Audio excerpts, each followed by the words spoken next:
Waktunya kita cek fakta. Calon Presiden nomor urut 1 Anies Baswedan mengatakan ada lebih dari 3.000 perempuan dan anak-anak yang menjadi korban perdagangan manusia. Menurut Anies, dalam beberapa tahun belakangan sektor pertahanan Indonesia menghadapi tantangan yang tidak kecil termasuk tindak pidana perdagangan orang TPPO. Perdagangan manusia, perdagangan anak.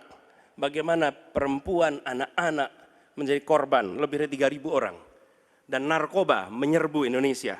4,8 juta orang terpapar narkoba. Keluarga-keluarga kita menderita karena narkoba ini. Dan itu pedih sekali.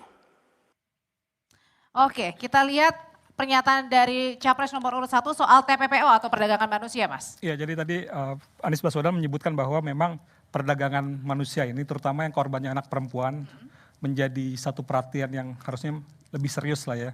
Dan Anies menyebutkan datanya korban lebih dari 3.000 orang. Oke, faktanya? Ya, faktanya sebenarnya kita tidak menemukan data yang digunakan Anies, tapi berdasarkan data Kementerian PPPA bahwa yang Simfoni itu sejak 2020 hingga 2022 ada sekitar 1.418 kasus dan 1.581 korban. Jadi sampai sekarang kita belum bisa menemukan data yang 3.000 itu dari mana ya. Jadi bisa dibilang ini fakta atau? Ya mungkin Anies Baswedan punya data yang lain, cuma data yang kita temukan seperti ini. Oh oke, ini masalah tadi soal nominal ya, bukan nominal ya, tapi atau angkanya ya. Iya, iya. Oke, selanjutnya kita juga akan lihat lagi cek fakta dari calon presiden nomor urut 2 Prabowo Subianto yang mengatakan dalam sebuah negara harus memiliki kekuatan militer yang kuat. Kalau kita buka buku ilmu pengetahuan yang paling dasar, kekuatan nasional harus ada kekuatan militer. Tanpa kekuatan militer, sejarah peradaban manusia mengajarkan bahwa bangsa itu akan dilindas seperti di Gaza sekarang ini. Akan diambil kekayaannya, akan diusir dari tanah airnya. Tidak bisa tidak, kita harus kuat. Kita harus kuat.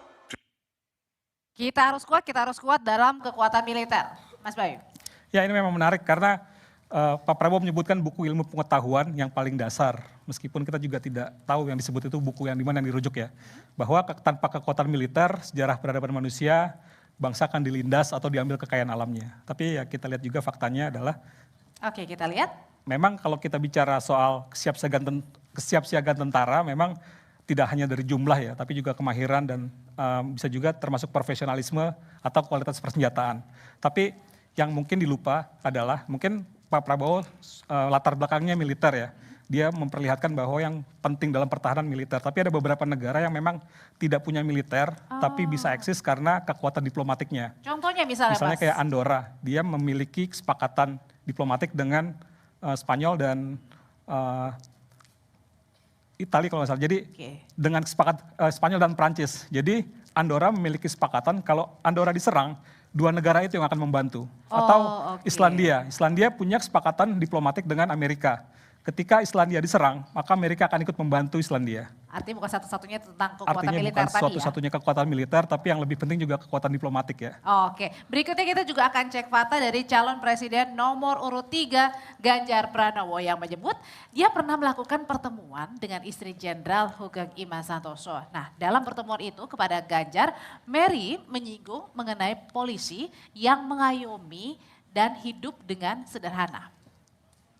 Saat saya bertemu dengan Ibu Mary Hugeng, bagaimana Ibu Mary menceritakan bahwa polisi kita mengayomi dengan kesungguhan, polisi kita hidup dengan sangat sederhana, dan mereka punya integritas yang tinggi. Apa sih yang bisa kita lihat dari pernyataan Pak Ganjar ini soal pertemuan dengan Bu Mary? Ya, ini menarik bahwa memang faktanya pertemuan itu terjadi ya, dan ada beberapa pesan yang disampaikan.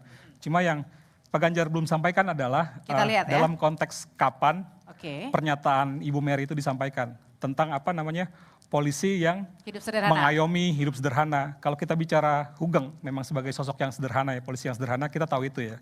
Tapi kalau kita bicara polisi mengayomi, ada beberapa kasus kekerasan polisi yang sekarang jadi sorotan.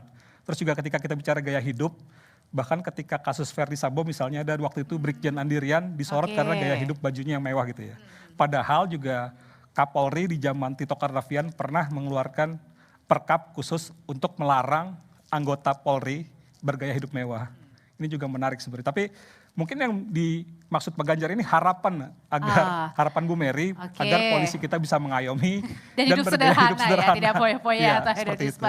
Terima kasih Mas Bayu, kita sudah ulas beberapa cek fakta dari pernyataan masing-masing capres nomor urut 1 Anies Baswedan, Prabowo Subianto nomor urut 2 dan juga 3 Ganjar Pranowo. Terima kasih Mas Bayu. Ya, saya selalu kapan-kapan kita jumpa lagi untuk cek-cek fakta ya. Terima kasih Audrey.